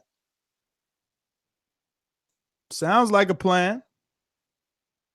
Yeah, I mean, I don't know. But if Wilder doesn't fight Dillian Whyte next, who does he fight? Who else is there for him to fight apart from the AJ fight? If he doesn't fight Dillian Whyte next, I think the only legit people out there to fight is probably Big Baby, maybe Rozier. Because to be honest, I'm fed up with Wilder fighting people who who I don't think believe they can really beat him anyway. I would at least like for him to fight someone who at least believes they have a chance of beating him. Do you know what I mean? I agree, man. I mean, look, I know that Brazil is going to put up just as tough as a fight as Dillian Whyte. But because of that very same reason, I prefer him to fight Dillian Whyte because that's what would make more fans happy. Yeah, I can see that. To be honest, I can definitely see that, and I think, to be honest, if he does fight Dillian Whyte, it's going to be that straight away. There's going to be the comparisons to the AJ fight. Did Dillian, if Wilder knocks him out quicker than AJ, then he's going to have set tongues wagging. If he doesn't, then again, it's going to set tongues wagging. But I think this goes to, like, going back to what Matt said. It does kind of. It is kind of White is a pawn in the kind of AJ Wilder game sort of thing. But I do think if these two can fight, then it just makes the AJ Wilder fight juicier. Do you know what I mean? That's me, man. Definitely, Big Nick, man. Yes. Thank you for calling in, my friend. Truly enjoyed it. What's up, Matt? Before we go to the next caller, I just want to say, like, at the end of the day, like, boxers are, like, this is their careers. Like, this is a job, right? This is how they make money. This is how they support their families at the end of the day. Wilder just had his quote-unquote legacy fight. He ignored the money and went after the legacy fight with Ortiz. Now go make your money.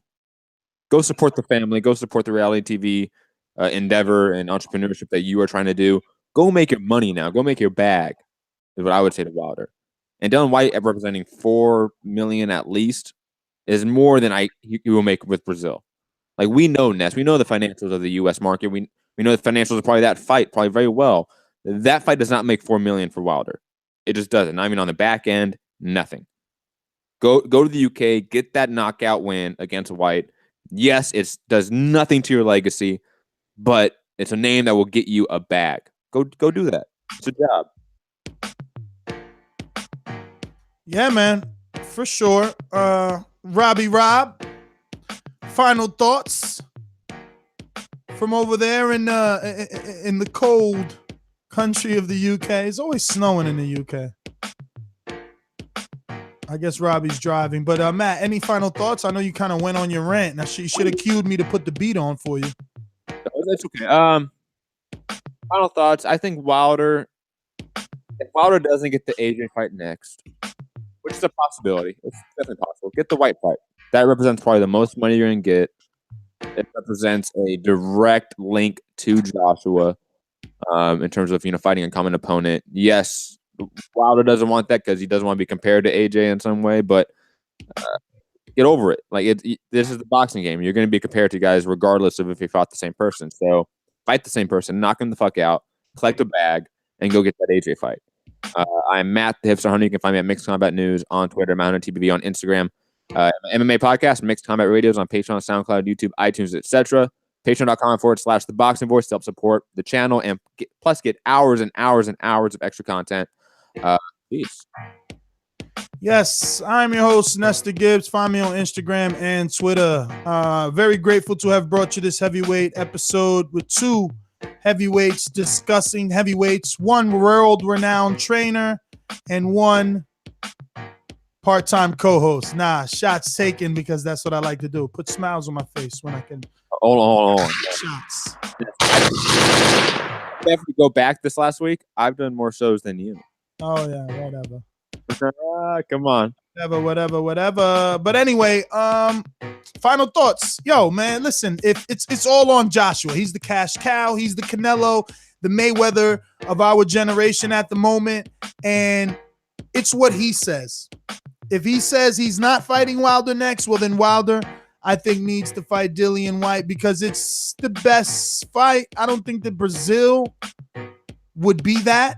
Maybe Brazil is a bigger U.S. fight because he fought Joshua and the U.S. knows that. And he's had a lot of U.S. fights and he went to the Olympics. But I don't know if it's the right fight and the right exposure. That being said, we greatly appreciate everyone that tuned in. Don't forget to hit that thumbs up button. You can still do it right now. It doesn't matter if it's the future, present, or past. It doesn't matter if the video is 10 days old, 10 hours old, 10 seconds old, 10 years old. Hitting that thumbs up lets everyone know that this is some content that needs to be checked out.